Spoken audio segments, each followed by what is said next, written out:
पहले ही अंदेशा जताया था, क्या कहना चाहती हैं? सर, हम यही कहना चाहते हैं कि पुलिस की वर्दी दी गई है तो उसका गलत फायदा न उठाएं। जिसके ऊपर 36 केस है उसका भी इनकाउंटर करवा देते, जिसके ऊपर एक केस है बेगुनाह है उनका भी इनकाउंटर करवा दिए हैं ये लोग। अगर इसमें 15 लोग शामिल हैं, 14 लोग शामिल हैं तो सबका इनकाउंटर होना चाहिए।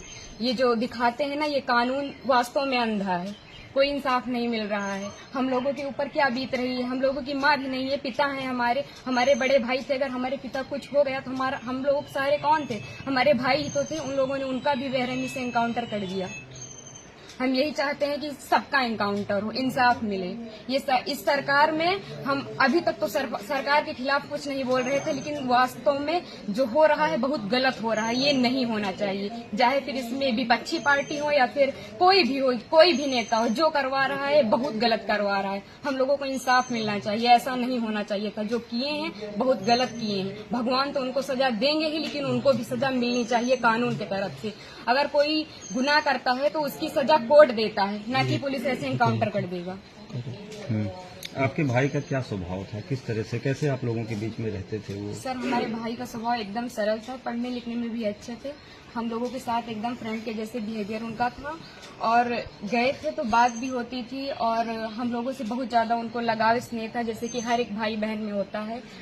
और आज ये सुनने के बाद जैसे लग रहा है कि हम लोगों के जमीन पैर से एकदम खिसक गई हो।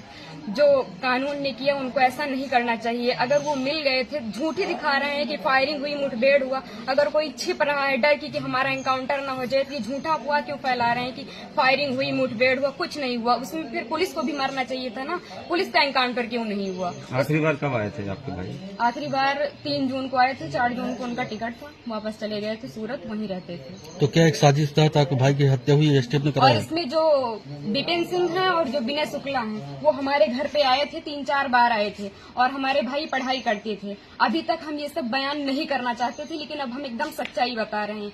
वो लोग उनको लालच देके कि ऐसा गाड़ी होगा, बंगला होगा, वगैरह वगैरह, जबकि भगवान का दिया सब कुछ हम लोगों के पास है, सब कुछ है, लेकिन फिर भी उन लोगों ने लालच दिया, और लालच में ले जाकर उनको सूरत में एक केस में फंसा दिया। उसके बाद वो थे कि नहीं थे, न ये हम लोगों को पता है। ये तो सिर्फ जिन लोगों ने करवाया उनको पता है, विपिन सिंह और विनय शुक्ला को, और या तो भगवान को पता है वो सच था कि झूठ था। अब तो इनकाउंटर कर ही दिए हैं, जीवित तो कर नहीं सकते हमारे भाई को। बस हम ये चाहते हैं कि जिन्होंने इनकाउंटर किया उनके ऊपर केस होना चाहिए, कि अगर कोई गुनाह होता है तो उसकी सजा कोर्ट देगा, ना कि एसटीएफ वाले या फिर पुलिस वाले। बस हम यही चाहते हैं। रामराज सिंह नाम है मेरा, ग्राम सभा जनापुर, थाना मोहनगंज, तहसील तुरई, जिला अमेठी।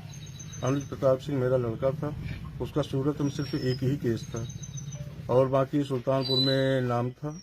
पुलिस ने उसको इनकाउंटर करके मृत घोषित कर दिया। हम लोगों को कोई भी जानकारी है इस विषय में नहीं। लास्ट में गांव में कब आया था ये? 3 मई में आया था, 4 जून को गए थे। एक व्यक्ति सरकार लगातार जो है विपक्ष हमलावर था सरकार पर कि एक जाति विशेष को टारगेट किया जा रहा है, इनकाउंटर किया जा रहा है। चलो, अखिलेश यादव जी का इच्छा तो पूरी हो गई, कम से कम ठाकुरों का इनकाउंटर करके उनकी इच्छा की पूर्ति तो हो गई। ठाकुर का भी इनकाउंटर हो गया। जिसके पास 35-40 केस है उनका इनकाउंटर नहीं हो रहा, जिसके पास 1-2 केस है उनका इनकाउंटर किया जा रहा है। सरकार की मर्जी है, जो मर्जी हो सरकार कराए।